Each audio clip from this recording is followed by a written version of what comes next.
I warned them.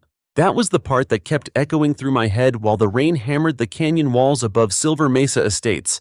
Not shouted, not dramatic, just documented, stamped, filed, emailed, archived. The floodwater didn't care anyway. At 11:43 p.m., the first retaining wall behind the HOA pool terrace cracked with a sound like a rifle shot somewhere deep in the dark. A sharp snap beneath the thunder. Then came the groan. Concrete grinding against saturated earth. I stood beneath the awning of my back porch with rain dripping off the brim of my old county storm jacket, watching muddy water surge down the wash exactly where it had flowed for over 70 years before people with money decided desert geography was optional. The HOA president, Denise Holloway, was screaming near the pool gate. Even from 200 yards away, I could hear her. Her white SUV headlights bounced wildly through the rain as residents stumbled through ankle-deep water, carrying patio cushions and outdoor speakers like those things still mattered. Another section of decorative stone collapsed. The flood hit the lower terrace 3 seconds later. Fast, violent, black. People think flash floods move like rivers. They don't. Not in Arizona Canyon country. They move like a wall. A sudden release of weight and gravity carrying rocks, mud branches, broken concrete, and whatever stupidity got built in the wrong place. And the HOA had built plenty. I took another photograph from beneath the porch. Timestamp visible. 11:44 p.m. Water overtopping the berm. Exactly where I predicted it would. I wasn't smiling. That's the thing people never understand about these situations. They imagine revenge feels good. They imagine satisfaction. But when destruction finally arrives exactly the way you warned everyone it would, it feels hollow, heavy, like watching someone ignore a wildfire while smelling the smoke weeks in advance. Another crash echoed across the subdivision, this time louder. The underground utility tunnel beneath the clubhouse parking lot gave out all at once, swallowed by erosion under the decorative pavers Denise insisted on installing over the drainage easement last spring. A silver golf cart disappeared nose first into the collapse. Someone screamed. Emergency lights flashed at the subdivision entrance as county responders tried to get through rising runoff crossing the lower road. I zoomed my camera lens toward the culvert, or what used to be the culvert. Beneath 6 feet of decorative boulders and imported landscaping stone sat the original drainage channel the county engineered decades ago to redirect monsoon overflow safely beneath the development. The same culvert Denise called an eyesore, the same culvert the HOA sealed to improve property values for the ridge homes overlooking the canyon. My phone buzzed. I already knew who it was before looking. Deputy Morales. Elias, he said the second I answered. You seeing this? I'm looking right at it. You called this almost exactly. I gave them the runoff projections 8 months ago. Another crack split through the storm outside. Morales exhaled slowly. County's asking questions already. They should ask Denise why she buried a registered flood channel without hydrology review. You got your documents ready? I looked toward the filing cabinet beside my kitchen table. 3 drawers, color-coded, every complaint, every photo, every violation notice they sent me after I refused to stay quiet. Yeah, I said softly. I kept everything. The line went silent for a moment except for rain static. Then Morales lowered his voice. You know they're blaming you already. Of course they were. That started months ago. The second I became inconvenient. Silver Mesa Estates sat northwest of Tucson, tucked against a dry canyon system locals respected long before developers arrived with polished brochures and artificial waterfalls. People from California loved this place. Expensive homes, desert sunsets, HOA-maintained trails, infinity pools staring toward the mountains, but they never understood the land beneath them. Desert ground remembers water even when people don't. I learned that lesson 35 years earlier, working county flood control after the summer of '89. Back then, I spent 2 straight weeks mapping runoff damage after a monsoon tore through subdivisions built over dry washes, cars buried in mud, homes split open, retaining walls folded like paper. After that, I never trusted decorative landscaping around natural drainage, and I definitely never trusted HOAs. I moved to Silver Mesa 3 years after retirement because the northern ridge lots backed against open desert instead of golf courses or shopping centers. Quiet, sparse, predictable. At least that's what I thought. The first sign of trouble came in March when survey crews appeared near the lower canyon path behind the recreation center. I watched them from my truck one morning while drinking burnt gas station coffee. No county markers, no hydrology flags, no environmental review postings, just private contractors unloading stone. That bothered me immediately. The drainage culvert crossing the property line wasn't decorative infrastructure. It was part of an older county overflow mitigation system tied directly into seasonal runoff routes feeding the canyon basin. Mess with that system and water starts improvising. Water improvises violently. I requested project records from the HOA management office 2 days later. Denise smiled at me like I was confused. It's only landscaping improvements, Elias. Inside a registered flood easement. Her smile tightened. You worry too much. No, I measured too much. 3 days later, I walked the property myself. That's when I found the excavation stakes, directly above the culvert intake. I took photographs from 6 separate angles with timestamps enabled. Then I checked county archives online that night. No permit revisions filed. No drainage alteration approvals. Nothing.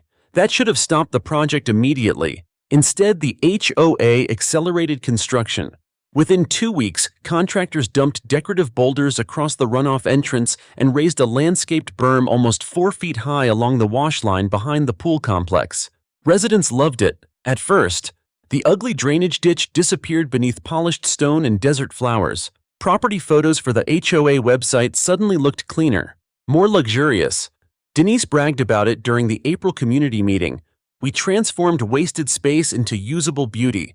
I remember sitting quietly in the back row while homeowners applauded. Then she pointed at me. Not everyone appreciates progress. People laughed. I didn't, because I'd already run the numbers at home. The old drainage route carried nearly 11,000 gallons per minute during severe monsoon surges. Blocking the intake wouldn't stop runoff. It would redirect it, straight toward the recreation structures sitting downhill from the modified berm. I warned them formally 1 week later. Certified mail. Hydrology references attached. Historical flood maps included. No response. Instead, I received my first HOA violation notice. Unauthorized visual clutter. That's what they called the orange runoff markers I placed near the easement boundary while documenting elevation changes. $200 fine, then another, then parking complaints, then anonymous accusations that I was harassing contractors. Classic pressure tactics. Push the difficult resident until he gets tired. But Denise made one mistake. She assumed I was just another retired homeowner with too much time and old opinions. She never bothered checking what I actually did before retirement, or why county engineers still returned my calls. Lightning flashed across the canyon. The floodwater below surged harder now, ripping through the lower parking area. Another retaining wall buckled. Pool furniture spun away into darkness. I lifted the camera again. Another timestamp. 11:58 p.m. Then my porch light reflected against headlights climbing toward my driveway. County vehicles, 3 of them. I already knew what came next. Investigations, emergency hearings, insurance warfare, forensic audits. And somewhere beneath 6 feet of floodwater and collapsing concrete sat the truth I'd been documenting for 8 straight months. The desert hadn't attacked Silver Mesa Estates. The HOA redirected a disaster directly into itself, and tonight, the land simply took its original path back. The morning after the flood smelled like wet concrete and creosote. That sharp desert scent always appears after monsoon storms, earth opening itself back up after months of heat. Normally I liked it. Normally it meant the canyon survived another season. But standing above the destroyed pool terrace at sunrise, all I could smell was exposed sewage and soaked insulation drifting from the collapsed utility tunnel beneath the clubhouse. The HOA Recreation Center looked like somebody had dropped it 3 feet sideways into the earth. Chunks of decorative masonry littered the parking lot. Palm trees leaned at strange angles. Mud covered the once perfect travertine pool deck in thick brown waves that dried and cracked under the rising Arizona heat. Residents wandered silently through the damage holding coffee cups and phones. Nobody sounded angry anymore. That was the first thing I noticed. Fear had replaced arrogance overnight. County barricades blocked access to the lower section of Silver Mesa Estates, while emergency inspectors photographed sinkholes forming beneath the recreational structures. I stayed away from the crowd. People see you differently once predictions become reality, especially when you warned them first. I sat on my porch with an old legal pad documenting visible damage patterns through binoculars, the same way I used to during county assessments years earlier. Time, direction of erosion, sediment deposits, structural failure points. Habit becomes instinct after enough disasters. At 7:18 a.m., two county flood control trucks rolled into the subdivision. By 7:26, Denise Holloway started panicking. I could see it from half a mile away. Perfect white blouse, expensive sunglasses, hair pulled tight despite the humidity. She moved quickly between inspectors, talking with aggressive hand gestures, pointing repeatedly toward the canyon wash like she could somehow argue physics into submission. Then she spotted me watching from my porch. Even across that distance, I saw the change in her posture, the realization. She knew county officials would eventually talk to me. That terrified her more than the flood itself. My phone rang again. This time it was Rebecca Torres, County Permitting Office.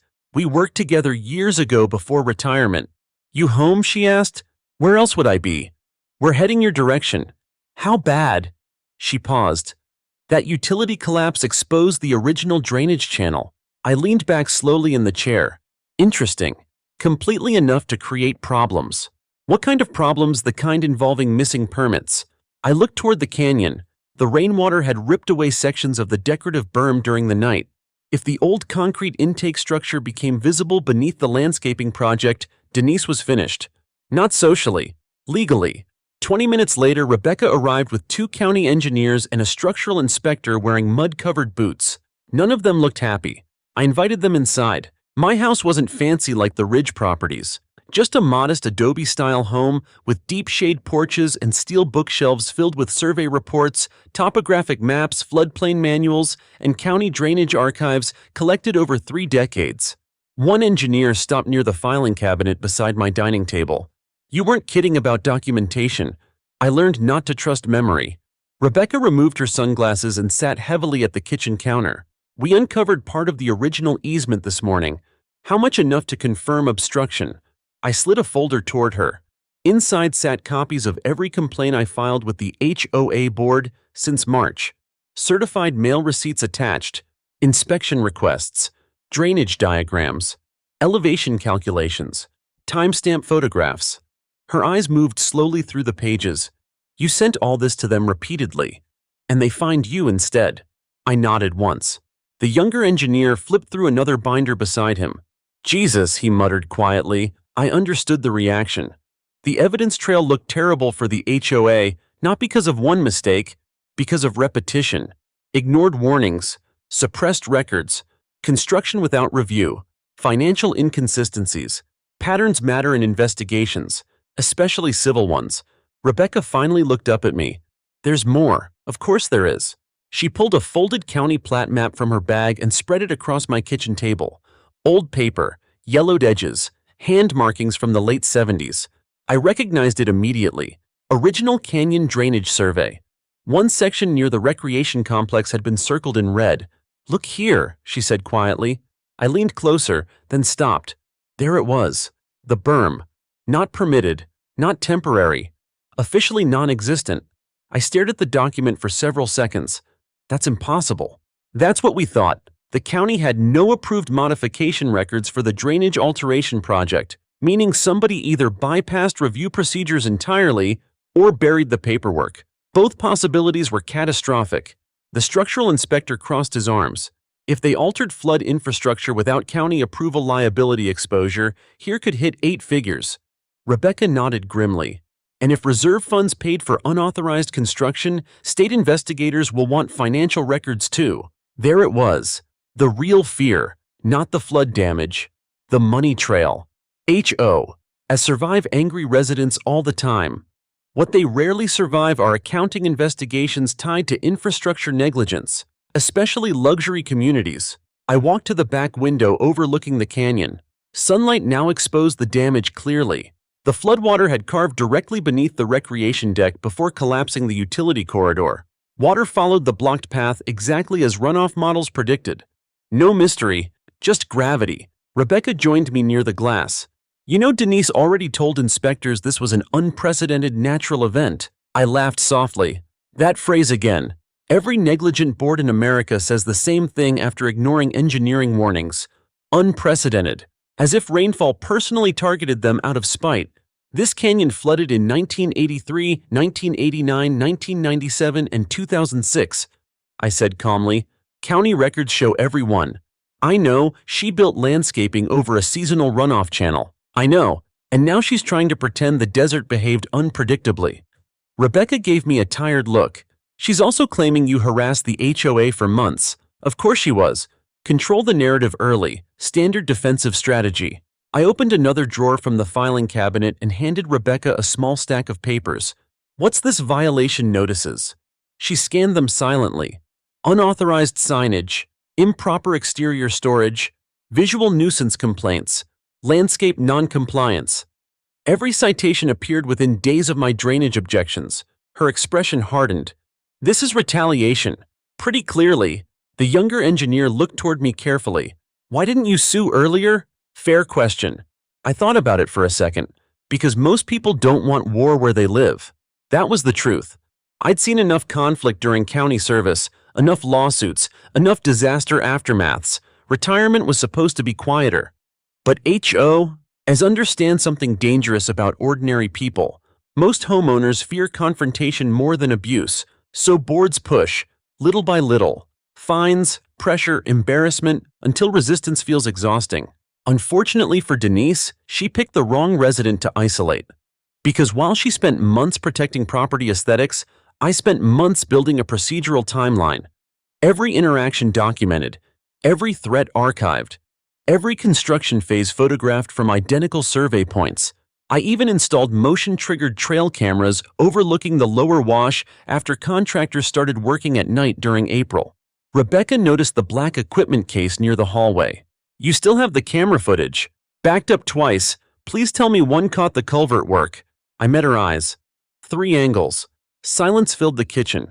Then the structural inspector muttered something under his breath that sounded very close to holy hell. Outside, another county vehicle entered the subdivision. This one carried environmental compliance markings. Interesting again. The flood investigation was growing faster than Denise probably expected. And once multiple agencies start overlapping, secrets become harder to contain.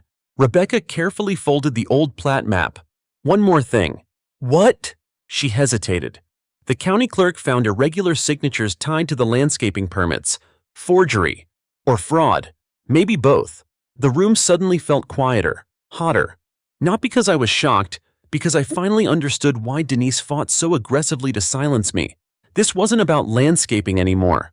This was about covering tracks before someone started digging beneath the stone berm, and now the flood had done the digging for them. By the 3rd day after the flood, Silver Mesa Estates stopped pretending everything was normal. The gates stayed open because emergency crews needed unrestricted access. Portable pumps hummed through the night near the clubhouse ruins. Residents whispered in driveways instead of waving, and Denise Holloway disappeared. Not officially. The HOA sent emails claiming she was coordinating recovery efforts with legal counsel, which usually means somebody told you not to speak publicly anymore. I spent most of that Thursday morning inside my garage organizing evidence, not because investigators asked me to, because experience taught me something important years ago. Disasters erase details fast. Mud dries, vehicles move, people change stories, but timestamps don't. I sat beneath the slow spin of an old ceiling fan, transferring trail camera footage onto labeled external drives while desert heat built outside. My garage smelled like dust printer ink and motor oil. The footage was better than I expected. Crystal clear. One camera showed contractors unloading decorative stone directly into the runoff intake on April 11th at 6:42 p.m. Another captured excavation equipment reshaping the wash boundary 3 nights later. No county flood control markings. No safety barriers, no engineering supervision, just private landscaping crews following HOA instructions. I paused one frame carefully. There, a man handing paperwork to Denise beside the excavator. I zoomed in slowly. Contractor invoice, partially visible, enough to matter. My phone buzzed again, this time from an unknown number. I almost ignored it. Almost. Mr. Mercer, female voice. Nervous. Yes, my name is Claire Donovan. I live on Ridge Loop near the clubhouse. I recognize the name vaguely from HOA meetings. Quiet woman, mid-40s maybe, usually sat near the exits. I think you were right, she said softly.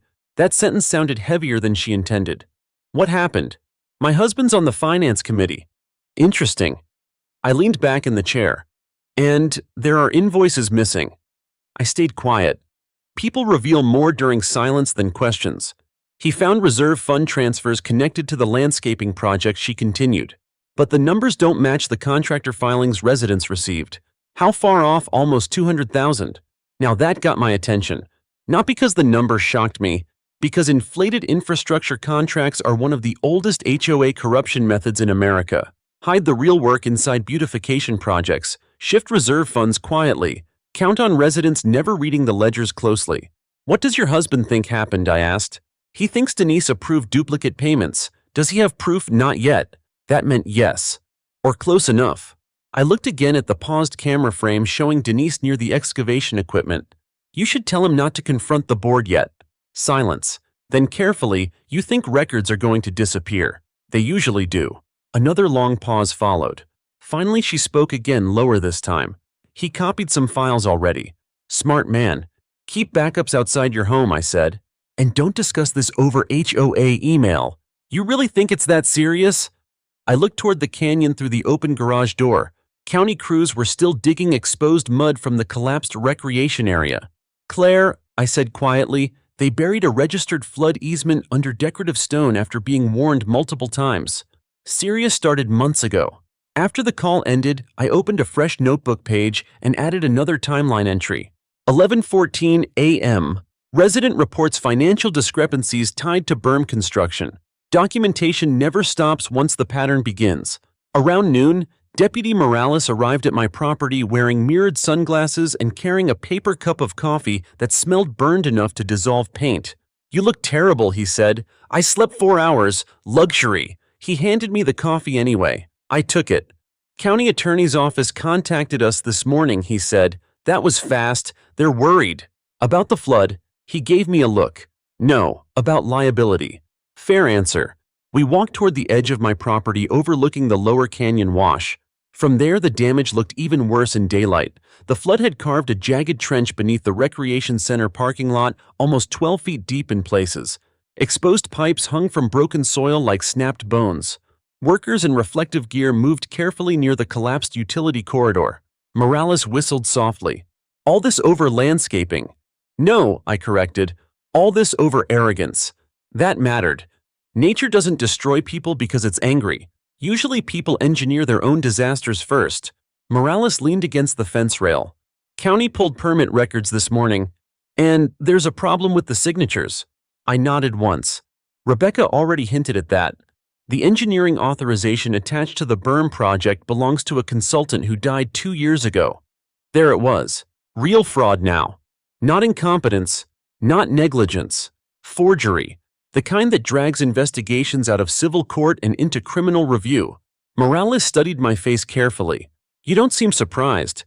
I worked enough county investigations to recognize pressure behavior, meaning people cutting corners, panic when somebody starts documenting things. Then they escalate. He took a slow sip of coffee. That explains the citations. Exactly. The HOA fines started small after my first objections, then grew aggressive. Mailbox placement violations, landscaping non-compliance, improper storage warnings because my trail cameras were visible from common areas. Denise even accused me during one board meeting of creating unnecessary fear among residents. I still remembered the room, polished wood tables, designer water bottles, smiling retirees pretending governance was a social club instead of fiduciary responsibility. I warned them anyway, again and again, not emotionally. That was the part Denise hated most. I never yelled, never threatened, just facts. Elevation grades, runoff history, flood recurrence intervals. Calm people terrify corrupt organizations because calm people keep records. Morales stared toward the damaged clubhouse. You know what's coming next, right?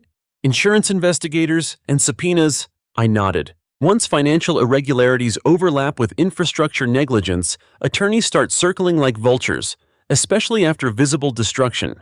A sudden engine roar interrupted us. We both turned toward the lower road. A black SUV rolled through the subdivision gates, followed by another sedan carrying local media logos. Interesting timing, Morales muttered under his breath.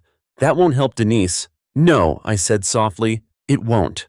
The media crews stopped near the recreation center where residents already gathered behind temporary barriers. Phones came out immediately. People always record collapse once they realize it's historic. I watched Denise finally emerge near the clubhouse entrance wearing oversized sunglasses and a beige raincoat despite the dry heat. Even from this distance, I could see tension in her shoulders. One reporter approached her. She smiled automatically. Professional. Controlled. Then the reporter pointed toward the exposed drainage trench. Denise stopped smiling. Morales looked sideways at me. You gonna talk to them? Not yet. That surprised him. You've got evidence. I also have patience. That mattered more. You don't release everything early. Not when investigations are still forming. Not when people are nervous enough to start making mistakes. The real cracks usually appear after public pressure begins. And Silver Mesa was cracking everywhere now. Financially. Legally. Socially. Residents who once defended the board suddenly demanded explanations about reserve funds and construction approvals. Insurance adjusters started asking why flood infrastructure had been modified without county review. And buried beneath the washed-out berm sat the biggest problem of all. The original concrete culvert was still visible, exposed, photographed, impossible to deny now. I looked down toward the canyon one more time. 3 months earlier, that drainage path had been ugly but functional.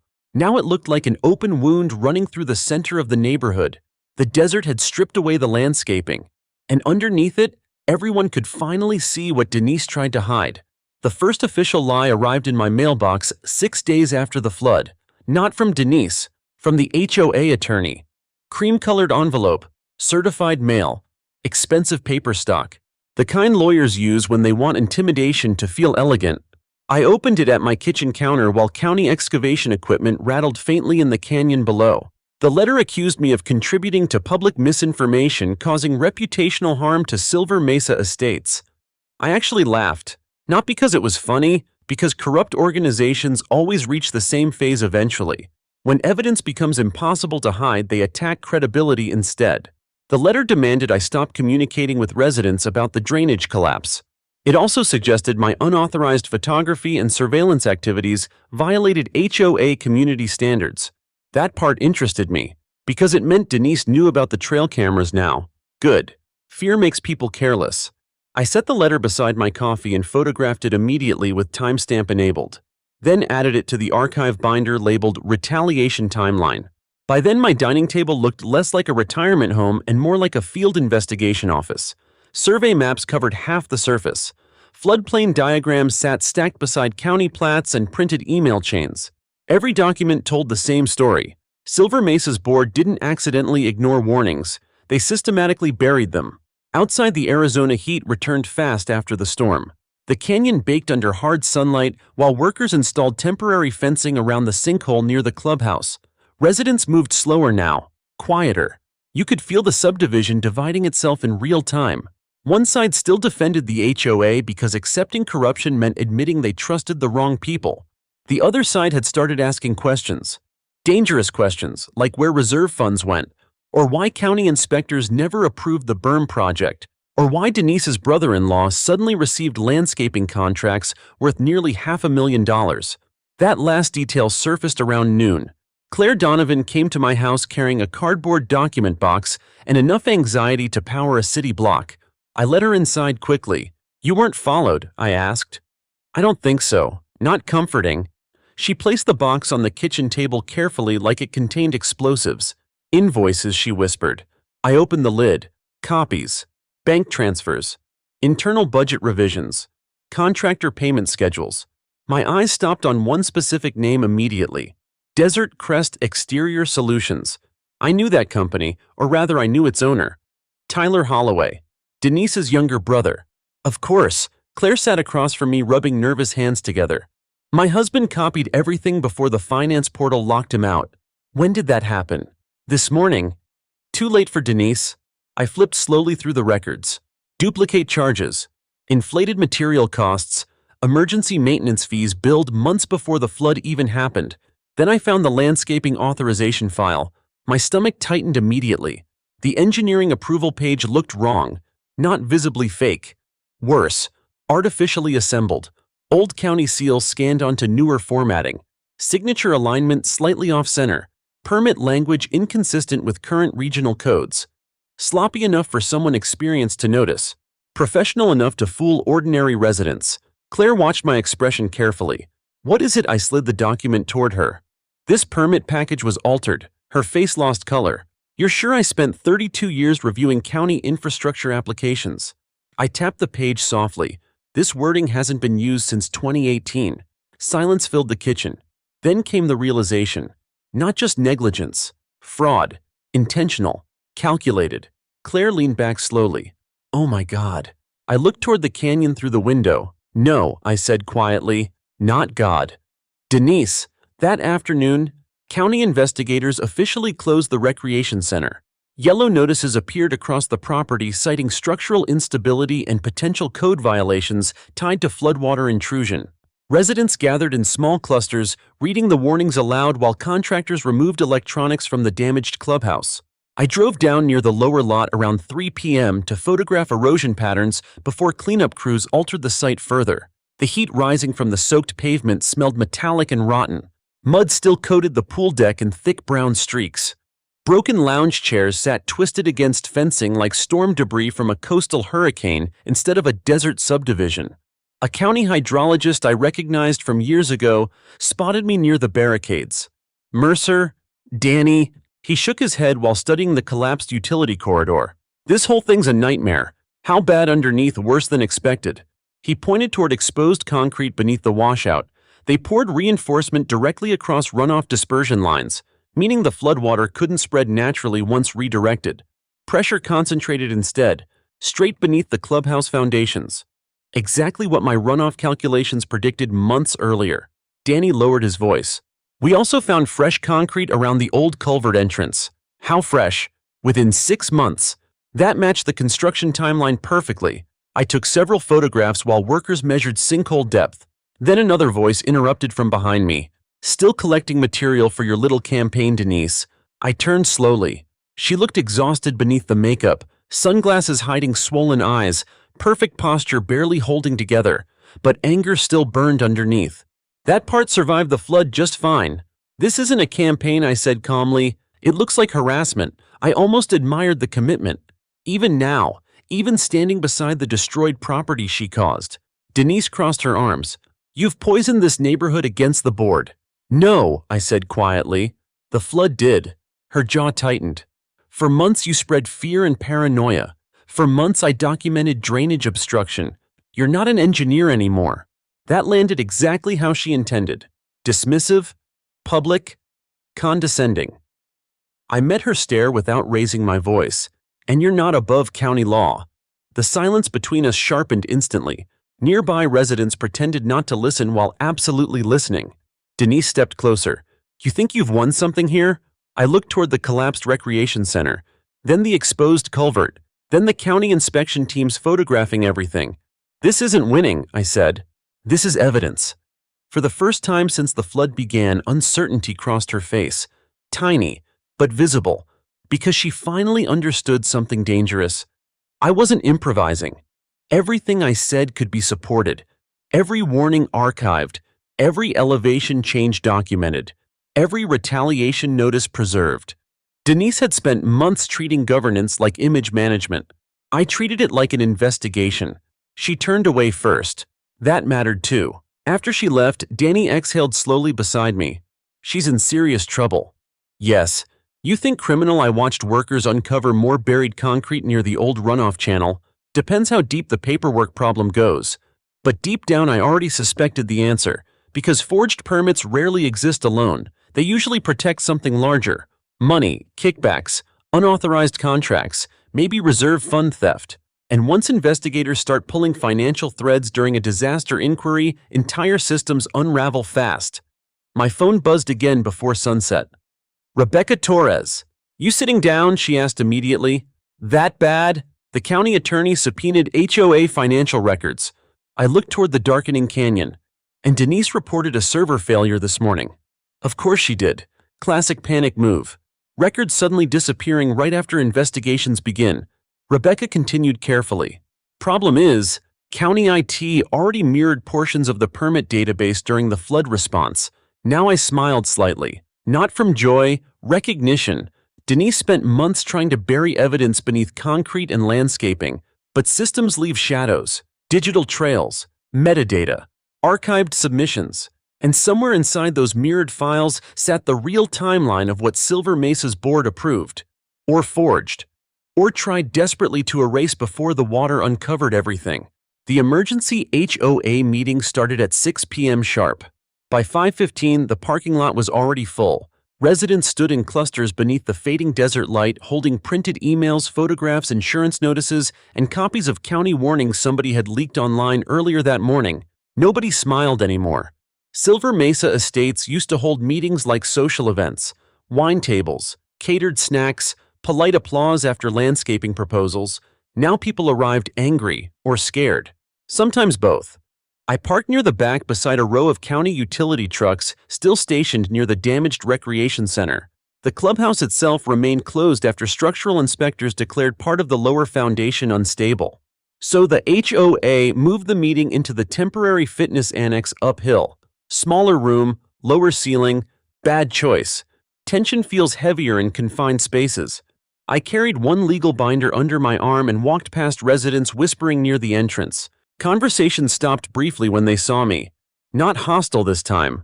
Uncertain. People were starting to realize the difficult retiree narrative Denise spent months building around me didn't match reality anymore, especially after county investigators confirmed the drainage easement existed. Inside folding chairs filled almost every inch of the annex room. Portable fans hummed loudly against the heat. Sweat and frustration thickened the air. At the front sat Denise Holloway beside the HOA attorney Martin Keene. Keene looked exactly like every HOA defense attorney I'd ever encountered during county work. Expensive suit, controlled smile, eyes constantly scanning for liability exposure. Two finance committee members sat nearby looking miserable. Claire Donovan's husband avoided eye contact entirely. Good instinct. Denise tapped the microphone. "We appreciate everyone attending during this difficult recovery period." Booze answered immediately, not loud, but enough. Denise stiffened slightly before continuing. "The board remains committed to transparency and community restoration." That word again, transparency. Corrupt people love using it right before hiding things. A resident near the front stood immediately. "Then where did the reserve money go?" Applause erupted across the room. Denise raised both hands. "We understand emotions are high. Answer the question." Another resident snapped. The room shifted. That was the moment the board lost control. Not legally, psychologically. Because fear spreads quickly once people realize authority might be bluffing. Martin Keene leaned toward the microphone smoothly. "The association cannot discuss ongoing financial matters during active insurance review." A man near the wall shouted back instantly, "You discussed my unpaid dues publicly last year." More applause. Louder now. Keene's expression tightened. Denise tried again.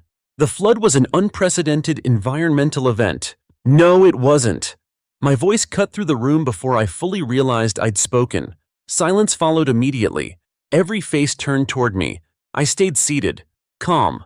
"That drainage channel flooded 4 previous times according to county records," I continued. "Calling it unprecedented is factually inaccurate." Denise stared at me like she wanted security to remove me, but there was no security tonight, only residents. And residents were beginning to smell blood. Keene adjusted his tie carefully. "Mr. Mercer, this meeting isn't the appropriate venue for engineering debates." "No," I said quietly. "It's the appropriate venue for accountability." Murmurs spread instantly. Denise stepped in quickly. "You've harassed this board for months with alarmist claims." I opened the binder slowly. Paper against metal rings sounded strangely loud in the room. Then I removed 3 documents. Certified complaint letters. Dated. Stamped. Signed. I warned the board repeatedly that blocking the culvert violated county flood mitigation standards. I placed the letters on the front table.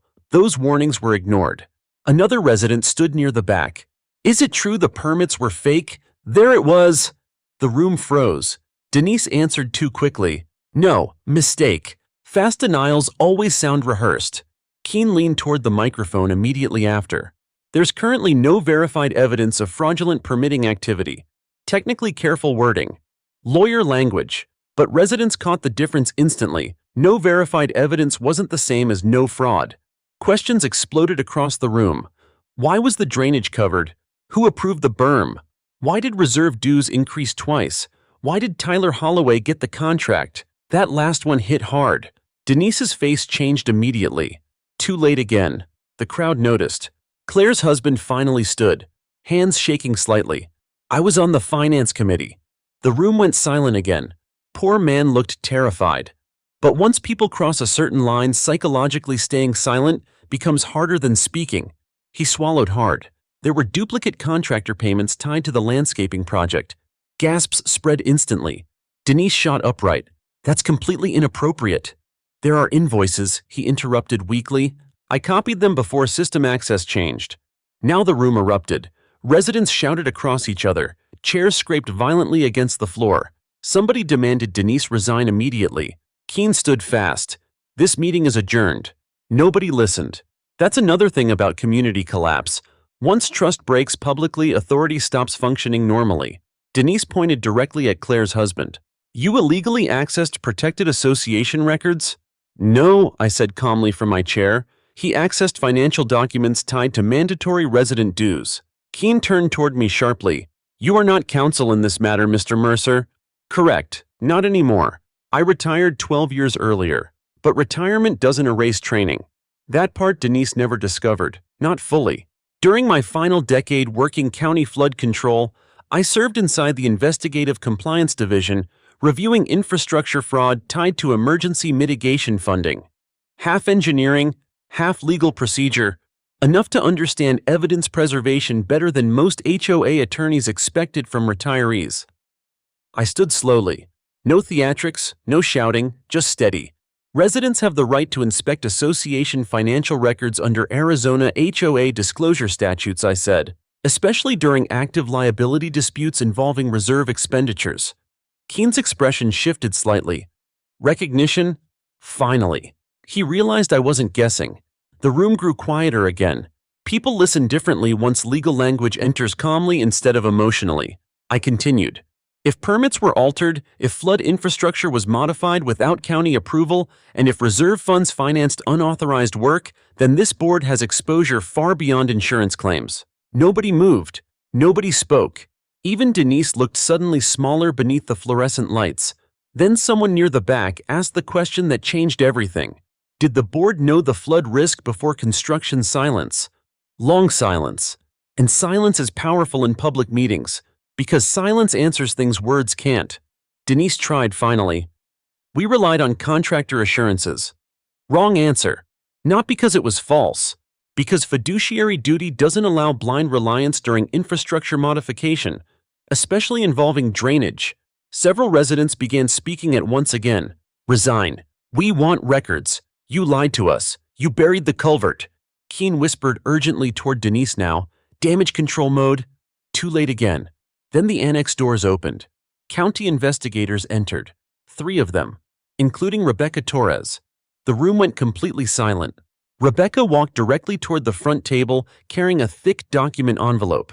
Her voice stayed professional. Silver Mesa Estates Homeowners Association has been formally notified of an active county investigation involving permit irregularities, flood mitigation violations, and infrastructure obstruction. Nobody breathed. Denise looked pale now. Actually pale. Rebecca placed the envelope down carefully. You are instructed to preserve all electronic communications, financial ledgers, contractor records, and permitting documents pending review. Keene stood immediately. My clients will cooperate fully. Rebecca met his eyes calmly. I hope so. Then she added the line that shattered whatever control Denise still believed she had left. Because County IT already recovered deleted submission records from the permit archive server. The room exploded. Not with yelling this time. Shock. Pure shock. Denise sank slowly back into her chair while residents stared at her like strangers. Outside, thunder rolled faintly over the distant canyon again. Monsoon season wasn't finished yet. Neither was this investigation. Not even close. The county called me in 3 days later. Not as a suspect, as a witness. There's a difference in how investigators speak to you when they already know you documented everything. Less suspicion, more precision. I drove downtown just after sunrise while desert heat shimmered over the highway. Tucson mornings always look peaceful from a distance. Pale orange light, quiet roads, mountains sitting motionless against the horizon. But inside the county administration building, everything felt tight, focused. Investigations create their own gravity. Rebecca met me outside Conference Room B carrying 2 cardboard archive boxes and a laptop bag heavy enough to hurt somebody. "You sleep at all?" she asked. "Barely. Same." She pushed open the conference room door. 3 people already sat inside. County legal counsel, environmental compliance supervisor, and a forensic records analyst from State Infrastructure Review. That last one surprised me. State-level involvement meant this situation had expanded far beyond HOA politics. The analyst introduced himself as Warren Pike. Gray hair, thin glasses, calm voice, the dangerous kind of calm. People like Warren don't react emotionally because they already learned documents tell cleaner stories than witnesses. He slid a stack of printed files toward me. "Mr. Mercer, we recovered deleted permit metadata from the county archive mirror." I sat slowly. How much enough? That single word carried weight. Warren opened the first file. The landscaping application submitted by Silver Mesa Estates 6 months earlier appeared normal at first glance. Drainage beautification improvements, decorative stonework, erosion control, harmless wording. But the metadata underneath told another story entirely. Original submission category: stormwater diversion modification. My jaw tightened immediately. That category triggers mandatory county hydrology review under Arizona floodplain regulations, meaning Denise and the board absolutely knew the drainage system mattered legally. Warren tapped the next page. 2 days after initial submission, the application was altered internally before approval routing. By who? Administrative credentials tied to the HOA consultant account. Rebecca crossed her arms tightly. Except the consultant died in 2024. Forgery confirmed. Officially now. Not rumor, not suspicion. Documented. The environmental supervisor leaned forward. The altered version removed all references to runoff obstruction and reclassified the project as cosmetic landscaping. I stared at the file for several seconds. There it was. The mechanism. Simple, quiet, effective. They didn't ignore the law. They disguised the project to avoid triggering it. That's how most infrastructure fraud works. Nobody writes illegal on paperwork. They rename things until oversight disappears. I looked toward Warren. How many people signed off 4 board approvals electronically? Denise? He nodded once. And Tyler Holloway authorized contractor execution before county clearance finalized, meaning they started work knowing approval wasn't complete. Aggressive, risky, stupid. Rebecca opened another archive box. "Now look at this." She handed me an older floodplain survey map from 1981. Hand-drawn runoff channels crossed the canyon basin beneath what eventually became Silver Mesa Estates decades later. One section carried a red engineering warning stamp. "Seasonal high-volume surge corridor, do not obstruct." I recognized the surveyor's signature instantly. Harold Benning, best hydrology engineer Southern Arizona ever had. Dead 15 years now, but still correct. The room stayed quiet while I studied the map. Then Warren slid over another document. HOA board meeting minutes. April 14th. Partially deleted but reconstructed from server backups. I read slowly. Visibility improvements for Ridge homeowners. Culvert concerns overstated by resident Elias Mercer. Financial acceleration approved before monsoon season. My eyes stopped there. Acceleration approved before monsoon season. They rushed construction intentionally, probably to finish landscaping before county inspectors noticed runoff modifications during summer review periods. The environmental supervisor rubbed his forehead tiredly. They knew enough to hide timing. "Yes," I said quietly. "Because somebody warned them." Rebecca looked directly at me. "You." "Exactly." That explained the retaliation campaign, the fines, the harassment. The board wasn't protecting aesthetics anymore. They were containing exposure. Warren opened one final folder. This is where things get uglier. Inside sat financial transfer summaries tied to reserve accounts. Hundreds of thousands moved across subcontractor shells connected to Desert Crest Exterior Solutions, Tyler Holloway's company. But another name appeared repeatedly beneath vendor routing. Mesa Verde Holdings, LLC. Unknown to me. I pointed toward it. "Who owns that?" Rebecca answered carefully. "We're still tracing it." Bad sign. Layered LLC structures usually mean somebody expected scrutiny eventually, or wanted distance between payments and beneficiaries. The county attorney finally spoke for the first time in almost 20 minutes. If investigators established deliberate concealment of infrastructure risks tied to financial gain, the exposure shifts substantially. That was lawyer language for catastrophic. Civilly, possibly criminally too. I leaned back slowly in the chair. All those months, Denise acted like this was a neighborhood disagreement, like I was just an aging retiree obsessing over drainage pipes. Meanwhile, she was sitting on forged permits and manipulated infrastructure approvals during active monsoon planning. The county attorney folded his hands. "Mr. Mercer, there's another reason we asked you here. Go ahead. You documented retaliation after raising objections." "Yes, we'd like copies. That mattered. Because retaliation establishes awareness, and awareness destroys plausible deniability." I handed over the binder I brought from home. Violation notices, emails, certified letters, meeting transcripts, every page dated chronologically. Warren flipped through silently, then stopped near one specific violation notice. Unauthorized safety markers. $500 fine. He looked up slowly. "They fined you for marking runoff boundaries." Yes, the room fell quiet again. Not because it was dramatic, because it was stupid. Every investigation eventually reaches a point where misconduct stops looking complicated and starts looking reckless. This was that point. Rebecca stood near the window overlooking the parking structure outside. "You know what residents are doing this morning? What, organizing a recall petition? That moved faster than I expected." Then again, fear accelerates politics, especially expensive fear. Insurance carriers were already estimating millions in structural losses. Property values across Silver Mesa were dropping daily. Some Ridge homeowners discovered flood risk reassessments might increase premiums permanently after the drainage failure. And somewhere beneath all that panic sat Denise Holloway, trying desperately to hold together a story already collapsing under metadata and mud.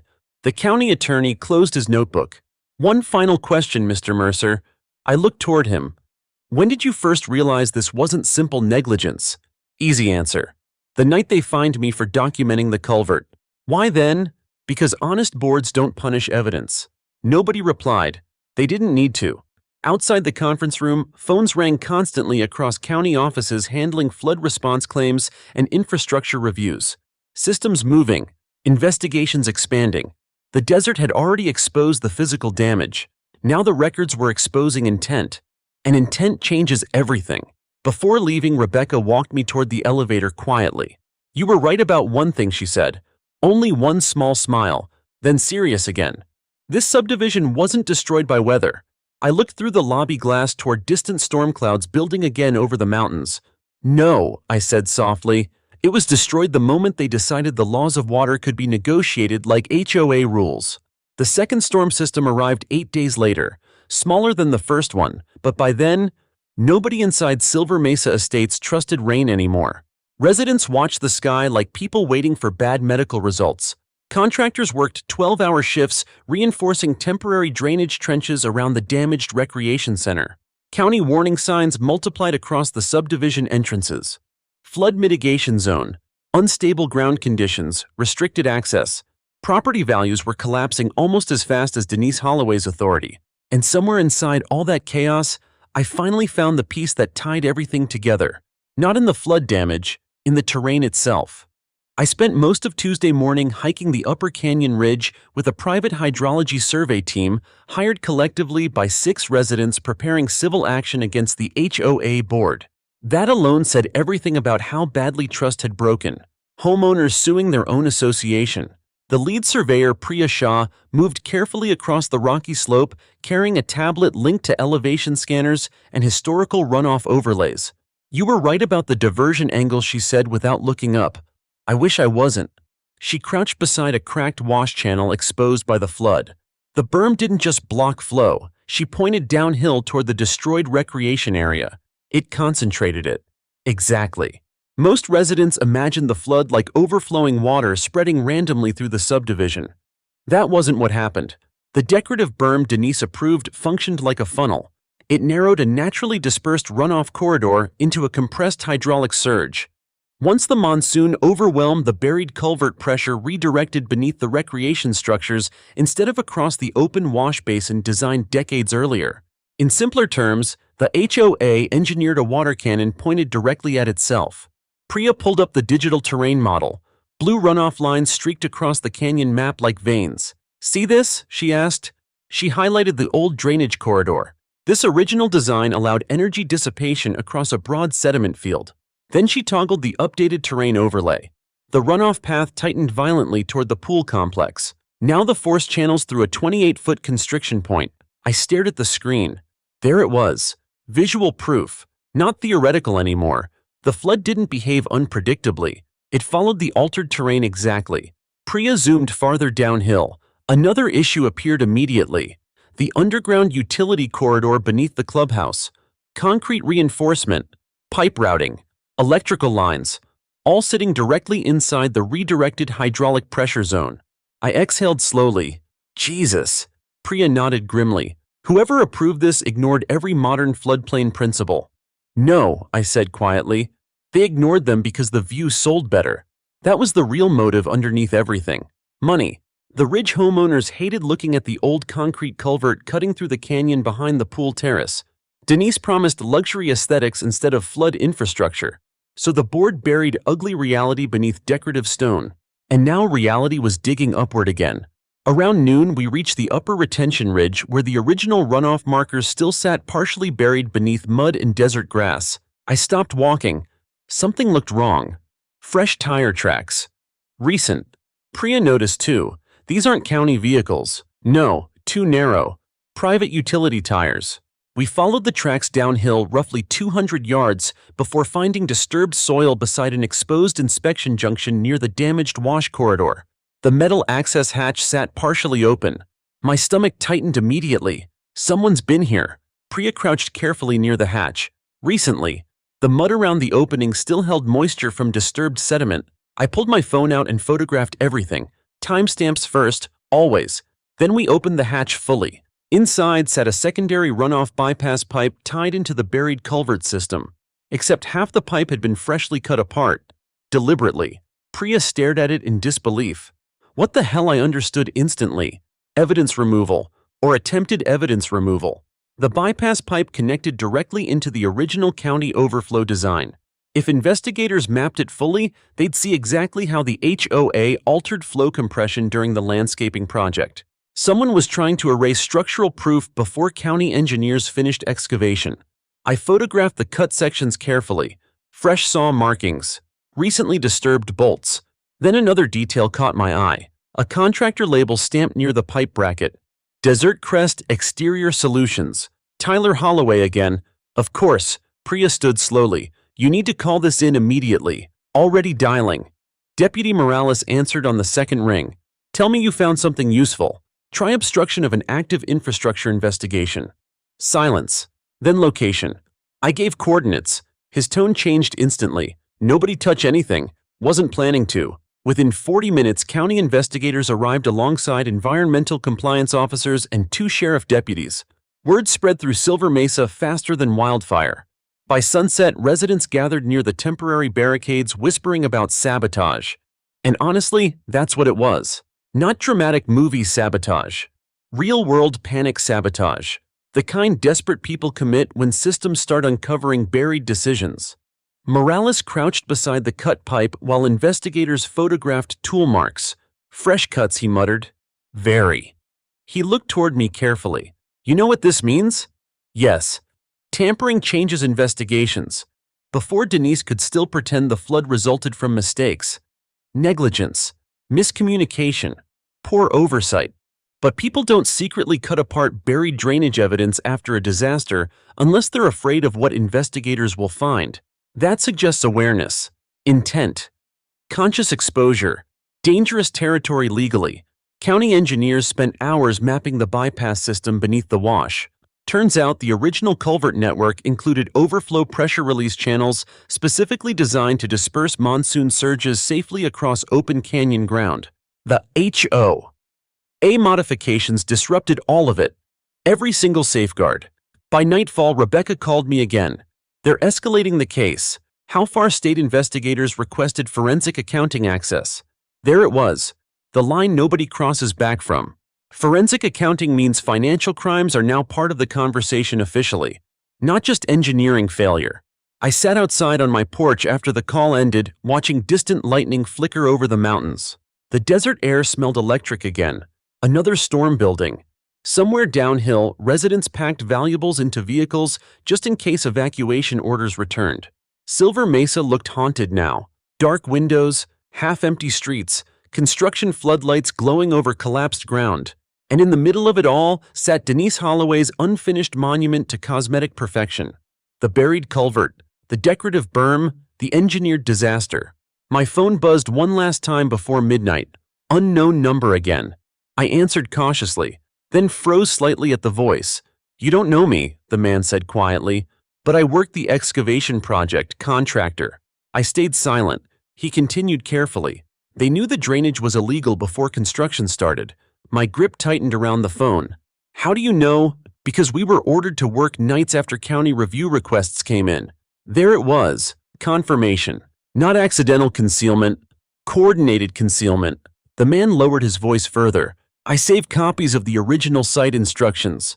Lightning flashed again beyond the canyon. For the first time since the flood began, I realized the situation might reach even further than Denise Holloway. Because corruption that organized usually doesn't stop at one HOA president. And somewhere inside Silver Mesa's buried infrastructure sat a financial trail somebody was now desperate enough to physically destroy. The petition table appeared beside the mailboxes on a Thursday morning. No announcement, no speeches, just a folding chair, a clipboard, and a handwritten sign, "Special Recall Vote Request." By lunchtime, the line stretched halfway across the courtyard. That was how Silver Mesa finally turned against Denise Holloway. Not with shouting, with signatures.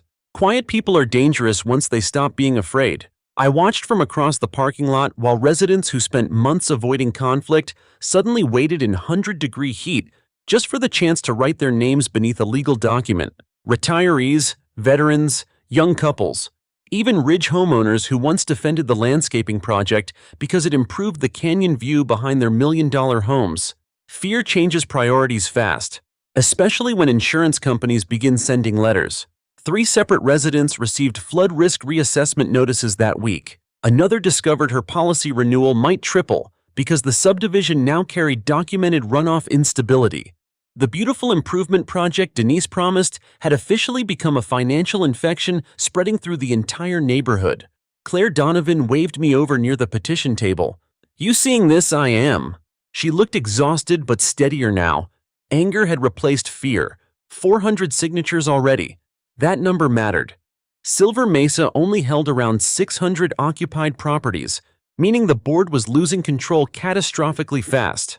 Near the clubhouse fencing, local media crews interviewed residents beside the collapsed utility trench, while county excavators continued uncovering sections of the original drainage network buried beneath decorative stone. Every new photograph made things worse, especially after investigators confirmed the berm project disrupted federally recommended runoff mitigation standards tied to desert flood corridors. The story escaped HOA gossip territory entirely. Now it looked like public infrastructure fraud, which technically it was. Claire lowered her voice. The contractor called again. That got my attention immediately. "Same man." She nodded. "He wants to meet." Interesting. People don't risk speaking during active investigations unless guilt or fear finally outweighs loyalty. Did he say why? He claims Tyler Holloway ordered crews to remove drainage markers before county inspection week. I stared toward the canyon. That explained the night work. Not just speed, concealment. We arranged the meeting for later that evening at a roadside diner outside subdivision limits. Neutral ground. Old investigative habit. By 6 p.m., the desert sky had turned copper red beneath incoming storm clouds again. Monsoon humidity pressed heavy against the highway while distant thunder rolled across the mountains. The contractor arrived 10 minutes late, driving a dusty white work truck with faded company decals. Mid-50s maybe, sunburned face, nervous eyes, constantly checking mirrors. He introduced himself only as Nolan. Smart.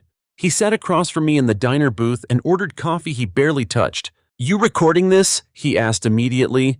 "No, true, not yet." Nolan exhaled shakily.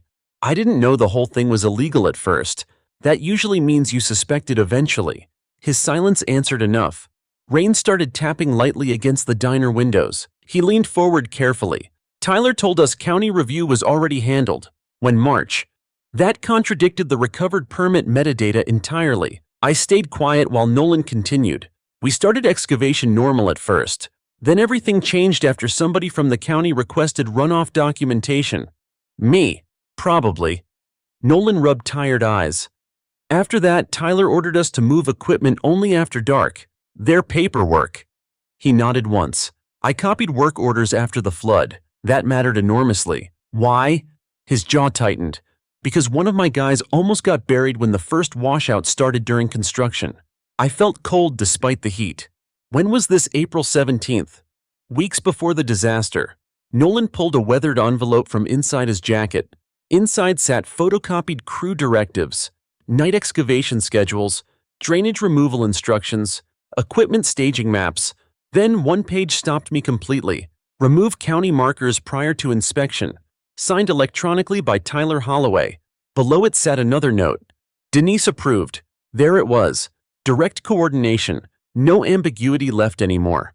Nolan watched my face carefully. They knew runoff pressure was building under the berm, he said quietly. We warned them twice. Thunder rolled louder outside now. How bad were the warnings? One engineer quit the project. That explained a lot. Probably the same engineer whose credentials later appeared altered inside the permit files. Nolan swallowed hard. When the flood hit, Tyler called me that night. What did he say? He wanted equipment sent back before county crews arrived. I already knew the answer before asking. To remove evidence. Nolan nodded slowly. Specifically the bypass pipe sections. The diner suddenly felt very quiet, because that moved the situation beyond corruption into obstruction, potentially criminal obstruction during active disaster investigation. I photographed every document Nolan provided using timestamp backup before sealing originals inside waterproof evidence sleeves I've kept in my truck since retirement. Old habits again. Nolan watched carefully. You really used to work county investigations long time ago. Are you a lawyer? Former compliance prosecutor liaison? That surprised him. Most people in Silver Mesa still assumed I was just a retired drainage analyst. I preferred it that way. Technical people scare corrupt boards, but technical people with procedural legal training scare them more. Nolan leaned back slowly. Then Denise is finished. I looked out toward the storm darkening the highway. No, I said quietly, not yet, because systems move slowly even when truth moves fast. Back inside Silver Mesa, the recall movement exploded over the next 48 hours. Residents organized independent document archives. Finance committee members resigned publicly. Local reporters obtained aerial drone footage showing the buried runoff channel beneath the decorative landscaping. That footage went everywhere, especially one image. The exposed concrete culvert was visible beneath the collapsed pool terrace, while luxury palm trees tilted sideways into mud around it. Perfect visual metaphor. The neighborhood built appearances on top of ignored infrastructure. Then the desert stripped appearances away. Sunday night brought the biggest blow yet. State forensic accountants formally entered the investigation. County officials posted notices requiring preservation of all HOA financial systems, emails, contractor communications, and reserve fund transactions dating back 3 years. 3 years. Which meant investigators suspected the berm project wasn't isolated. They were digging for patterns now. Kickbacks, shell vendors, repeated fraud. And people inside Silver Mesa were starting to panic accordingly. Late that night, Claire called again. Denise left the subdivision. Temporarily, she loaded boxes into her SUV, running, or preparing to. Neither looked good. I stepped outside onto my porch after the call ended. The canyon sat dark beneath distant lightning flashes. Temporary flood barriers lined the damaged recreation center, while generators hummed softly through the subdivision. Silver Mesa looked less like a luxury community now and more like a crime scene waiting for daylight. And somewhere beyond the storm clouds building over Arizona's mountains, another monsoon cell was already moving toward the canyon. This time, nobody in the neighborhood trusted the berm to protect them, because now everyone finally understood the truth. The flood wasn't the disaster. The decisions buried underneath it were. The evacuation alert came at 2:13 a.m., not mandatory. Yet, just a county emergency notification warning residents of elevated flash flood risk due to unstable runoff conditions inside the canyon basin. Most people in Silver Mesa didn't sleep after that. Neither did I. Lightning flickered constantly beyond the mountains, while monsoon clouds rolled over the desert in thick black layers. Wind pushed dust through the subdivision streets in long, restless waves. The entire neighborhood felt like it was waiting for judgment. I stood on my porch wearing the same storm jacket I used during county flood deployments years earlier, listening to distant thunder echo through the canyon. Then came the rain. Hard. Fast. Arizona storms don't introduce themselves politely. One minute the desert sits silent beneath heat lightning. The next minute the sky opens like a ruptured dam. Water hammered rooftops so violently it sounded mechanical. My runoff monitor near the wash line began chirping almost immediately. Flow acceleration. Too fast already. I grabbed binoculars and focused downhill toward the damaged recreation center. Temporary flood barriers lined the collapsed utility trench, while county crews had partially reopened sections of the original drainage route during excavation. But it wasn't enough. Not yet, because the berm Denise built still existed in fragments beneath the mud, and broken infrastructure behaves unpredictably under pressure. At 2:41 a.m. emergency sirens activated across Silver Mesa estates. Porch lights exploded on everywhere. Vehicles started moving uphill toward the subdivision exits. Then my phone rang. "Rebecca, we're seeing surge readings above projected thresholds." "How bad? Worse than last week?" I looked toward the canyon again. Water already spilled over sections of the temporary diversion trenches. Dark, violent, moving fast. "The retention field never fully reopened," I said quietly. "We know. That was the problem. County crews needed weeks to fully restore the natural flood dispersion basin beneath the decorative landscaping debris. The storm arrived after 8 days. Nature rarely waits for paperwork. Another thunderclap shook the windows. Then came the sound. Deep, heavy, like a freight train buried underground. I knew immediately what it was. Subsurface collapse. "Rebecca," I said sharply, "pull your crews away from the lower utility corridor now." Too late. The ground beneath the recreation center parking lot failed all at once. Even from uphill, I felt the vibration through my boots. Concrete shattered. Mud exploded upward beneath the floodlights. Then the remaining section of the pool terrace dropped almost straight down into the earth as runoff pressure ripped through the weakened underground channel beneath it. People screamed below. Emergency vehicles reversed instantly. Floodwater surged directly through the collapse zone, carrying broken pavement, rebar landscaping stone, and shattered utility pipe into the canyon basin. The berm finally gave way completely seconds later, and once it failed, the desert reclaimed its original route, exactly where Harold Benning's 1981 floodplain survey predicted it would. Water tore across the exposed wash corridor with terrifying speed now that pressure released from the artificial constriction point, not toward homes. Toward the recreational structures built illegally across the drainage field. The canyon corrected itself, violently. I watched patio furniture, fencing, and chunks of decorative retaining walls disappear downstream beneath black floodwater illuminated by emergency strobes. The HOA pool vanished next. Not gradually. The entire lower shell fractured beneath erosion collapse and disappeared into the runoff trench in pieces. Millions of dollars gone in under 90 seconds. My phone buzzed again. This time Deputy Morales shouted over radio noise. "County's evacuating the lower ridge section. Any casualties? Not yet. Good. That mattered most. All the anger, all the corruption, none of it was worth human lives." Rain kept pounding the subdivision while emergency crews redirected residents uphill toward safer ground. And somewhere inside that chaos, Silver Mesa finally saw the truth physically unfolding in front of them. The flood had never been random. Every collapse followed the exact modified drainage path.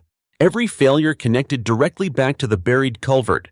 Every destroyed structure sat precisely where the HOA redirected hydraulic pressure for aesthetic landscaping. Physics doesn't care about property values. Around 3:20 a.m., I drove slowly toward the county staging area near the subdivision entrance. Mud covered the roads. Emergency lights painted the rain red and blue.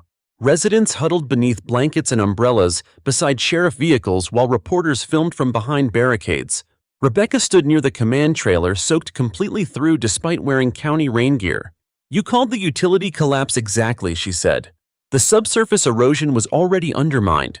She handed me a tablet showing live drone footage above the canyon. Even from overhead, the destruction looked unreal. The original runoff corridor had reopened almost entirely during the collapse. Floodwater now spread naturally across the basin instead of compressing beneath structures, meaning the system was stabilizing, at least temporarily. Rebecca zoomed toward the destroyed recreation complex. Nothing remained intact. The clubhouse foundation split diagonally. The underground utility tunnel sat exposed like an open wound through the center of the subdivision, and right beside the collapse zone, partially buried beneath mud and broken concrete, investigators could now clearly see the original culvert structure. Denise spent months trying to hide. Fully exposed. Impossible to deny forever. A county engineer approached us carrying fresh assessment printouts. Pressure mapping confirms the berm caused the surge concentration. Rebecca nodded grimly. Can we prove it conclusively? The engineer pointed toward the drone imagery. We already did. That was it. The moment theory became official causation. Not speculation, not resident complaints. Documented hydraulic failure linked directly to unauthorized infrastructure obstruction. Legal annihilation. Nearby, a local reporter spoke live into a camera while floodlights illuminated the ruined recreation center behind her. County investigators now believe altered drainage systems may have significantly worsened the disaster. May have. Careful wording. But everyone already understood. I looked across the staging area toward gathered residents wrapped in blankets and rain jackets. Nobody defended Denise anymore. Nobody defended the board. Fear had burned away denial completely. Then Morales walked toward us holding a radio. His face told me everything before he spoke. We found Denise. Rebecca looked up sharply. We're trying to leave town. Interesting. Not illegal by itself, but terrible optics during active investigation. Morales lowered his voice. State investigators want formal interviews first thing tomorrow. Of course they did, because tonight changed the case permanently. The first flood exposed negligence. The second flood confirmed causation. And the exposed records tied both directly to manipulated permits, financial misconduct, and concealed drainage modifications. The storm finally began weakening near dawn. Rain softened gradually while muddy runoff continued flowing through the reopened canyon basin exactly the way nature intended all along. I stood beside the command trailer watching first light appear over Silver Mesa Estates. The subdivision looked broken. Not just physically, spiritually.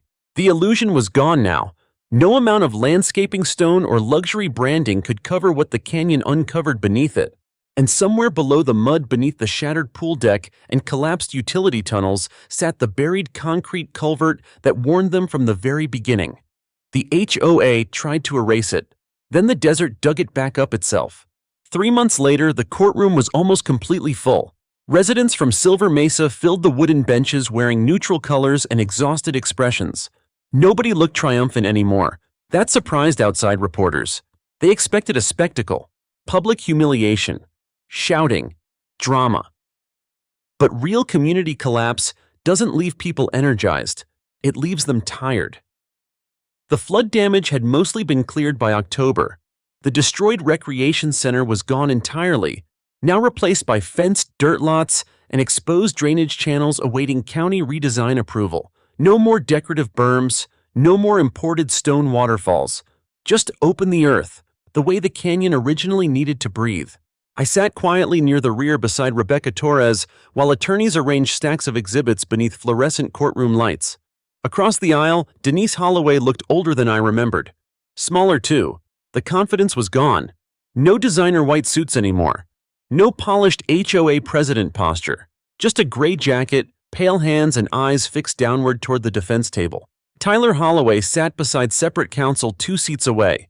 Neither looked at the residents. Probably smart. The state investigation had widened dramatically after the second flood.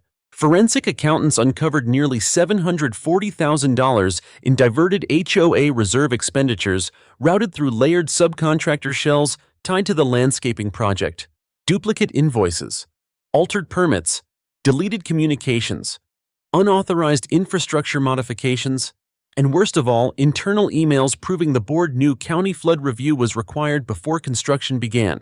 That single discovery destroyed their entire defense. Negligence can survive uncertainty sometimes. Intent rarely does. The judge entered at exactly 9 a.m. No cameras allowed inside today. Another good choice. This wasn't entertainment. People lost savings here. Homes suffered structural damage. Insurance premiums exploded. Elderly residents drained retirement accounts covering temporary repairs during the flood aftermath. Silver Mesa would physically recover eventually. Financially, that would take years. The county attorney began first. Calm, precise, methodical. He walked the court through the drainage timeline step by step, while large display screens showed archived county plats, hydrology maps, and timestamp photographs from my documentation records. The courtroom stayed silent as the images appeared. The buried culvert, the berm construction, the altered runoff path, the exposed utility collapsed after the flood. Then came the drone footage. The overhead video showing floodwater compressing violently beneath the recreation structures after striking the obstructed drainage corridor. You could actually see the hydraulic pressure redirecting. No emotional argument needed. Physics testified by itself. The county engineer explained it simply for the court. The floodwater followed the only available path remaining after the easement obstruction. Then he delivered the line that ended any remaining ambiguity. The disaster intensified because the natural runoff dispersion field was deliberately narrowed during unauthorized construction. Deliberately. That word landed hard. Denise finally closed her eyes. The forensic accounting testimony came next.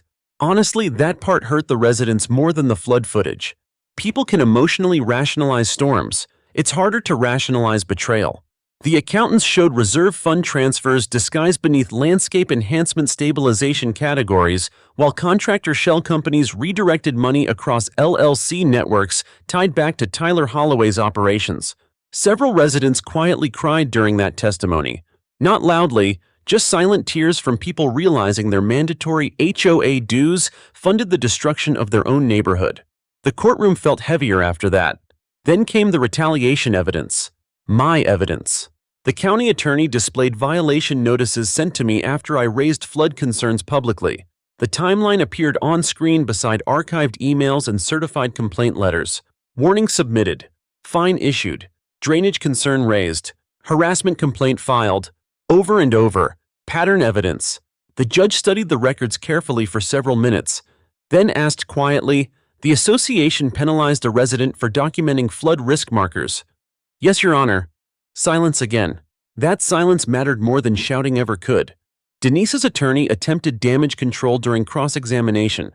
He framed the disaster as rushed decision-making under community pressure to improve aesthetics and property values.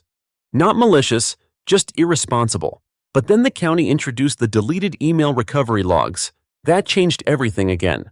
One recovered message from Denise to Tyler appeared across the courtroom monitor. "Remove the county flags before inspection week. Elias is already making noise." The room went dead silent. No defense strategy survives written intent. Tyler stared downward at the table after that. Denise looked physically ill. Outside the courtroom, recall elections already removed nearly the entire HOA board weeks earlier. Emergency county oversight now temporarily manages Silver Mesa's infrastructure and reserve stabilization plans. Residents voted overwhelmingly to dissolve several enforcement powers permanently once reconstruction finished.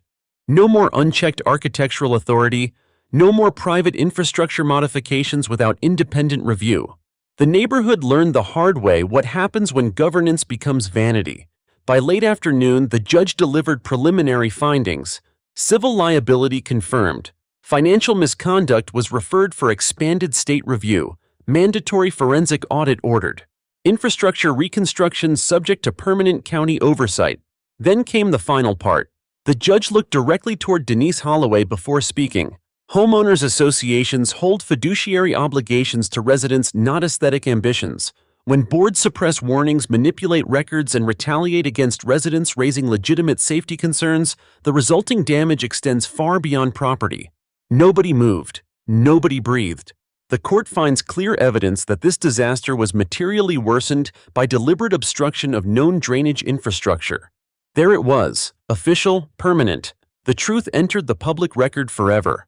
Outside the courthouse afterward, reporters crowded the steps while residents slowly filtered into the sunlight.